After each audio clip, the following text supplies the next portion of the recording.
From the United States to South America, we see how different cultures celebrate the holidays. And the internet was in a frenzy last night over a major law that was repealed yesterday. All this plus Rico has your Hollywood Minute update. I'm Carlos Caballero. I'm Kaylee Quinn, and NHSTV Live starts right now.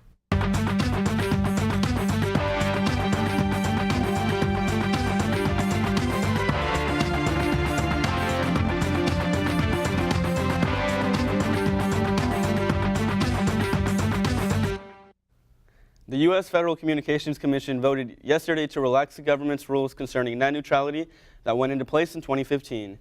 The vote was 3-2, with 3 Republicans voting to repeal the rules and 2 Democrats voting to keep them in place. The repeal won't take effect immediately, but should happen sometime next year. There are already legal challenges to the decision. So what does this mean for us? Internet service providers like Comcast and Verizon will no longer be prevented from speeding up or slowing down internet traffic from specific websites or applications. They'll also be allowed to prioritize their own content, but if they do any of this, they'll have to show publicly that they did, and then the government will decide whether or not it's fair. Perspective on whether this is a good or bad thing depends on who you're talking to. Proponents of net neutrality feel it will keep the internet open and fair for the foreseeable future. Opponents of the rules feel it stifles innovation and free enterprise. How do you feel about it? Tweet us at NHSTV. Semester exams start next week, Tuesday, with 3rd and 6th period. If you need a copy of the exam schedule, you can find it on the Northwest Twitter page at NHS Texans. Be sure to study up and rock those exams. Being in the U.S., we can sometimes forget that people in different countries celebrate the holidays in many different ways. Reporter Nathan Gaitan gives us an insight on how other countries celebrate the joyous day. Christmas happens everywhere, but with Christmas around the corner, here's a little taste of Christmas from other countries by our own students. Christmas, that's to honor the Virgin Mary, and where they take like a statue or like a little altar where they decorate it with a bunch of flowers and lights, and they walked around different parts of the neighborhood, especially in Lajas where my mom grew up, and it's a really nice celebration that they have over there. And about when I talk about Christmas in general, like the actual holiday, it's a very small celebration because where my mom grew up wasn't really a rich neighborhood, but it was a very nice neighborhood as in everyone knew each other and everyone was basically family, especially during Christmas.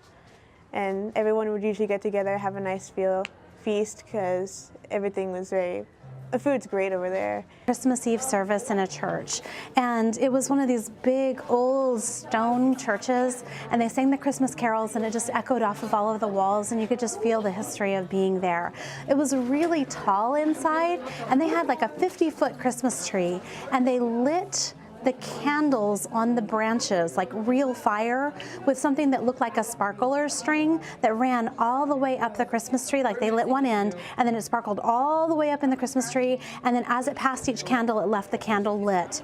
And so that was like the highlight of the service in this thing. It was seeing a real Christmas tree be lit with real candles. Everything's very decorative. It's a big family event.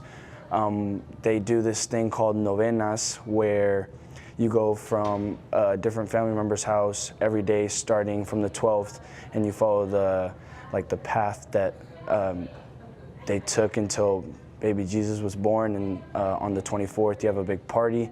Everybody comes together, all the kids get family presents, and then you go home and Santa has already arrived. It's interesting to see how different cultures celebrate the holidays. On another note, America's Favorite Uncle gets a new title, and some rock and roll legends get immortalized. Rico Dominguez has your Hollywood Minute.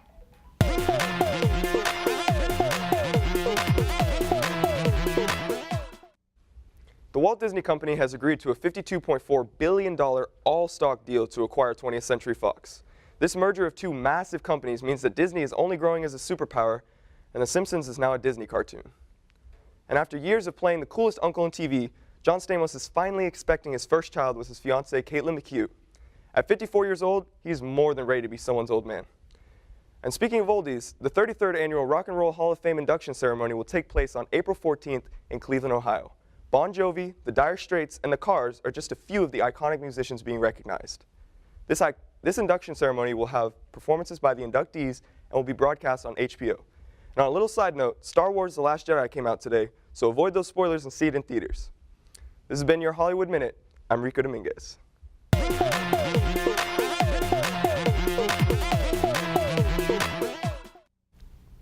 Man, I can't wait to see Star Wars this weekend. Me either. I love Star Wars. Can't wait to watch it. One last minute announcement, the book fair is still open until 2:30 today, so be sure to stop by.